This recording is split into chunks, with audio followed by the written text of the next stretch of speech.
നിങ്ങൾ ആദ്യമായി ഈ ചാനൽ കാണുന്നതെങ്കിൽ ചാനൽ ഒന്ന് സബ്സ്ക്രൈബ് ചെയ്യുക, തൊട്ടുള്ള ബെൽ ഐക്കൺ ഒന്ന് എനേബിൾ ചെയ്യുക. എന്ന എല്ലാ വീഡിയോയും നിങ്ങൾക്ക് നോട്ടിഫിക്കേഷൻ ലഭിക്കും. മലയാളികളുടെ ഏറെ പ്രിയപ്പെട്ട കൾട്ട് കോമഡി ചിത്രം ആട് ഒരു ഭീകരജീവിയാണ് മൂന്നാം ഭാഗം വരും. ജയസൂര്യയും വിജയ് ബാബുവും സംവിധായകൻ മിഥുൻ മാനുവലും ചേർന്നാണ് മൂന്നാം ഭാഗം ഔദ്യോഗികമായി പ്രഖ്യാപിച്ചത്.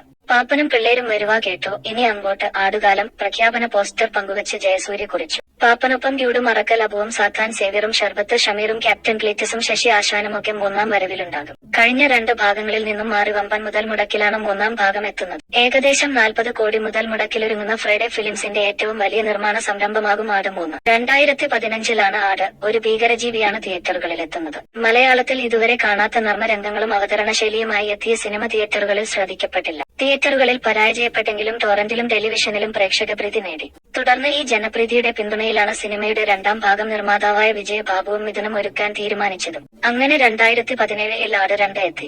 മലയാള സിനിമയിൽ തന്നെ ആദ്യമായാകും പരാജയപ്പെട്ടൊരു ചിത്രത്തിന് 2ാം ഭാഗം വന്ന് അത് സൂപ്പർ ഹിറ്റായി മാറിയത്.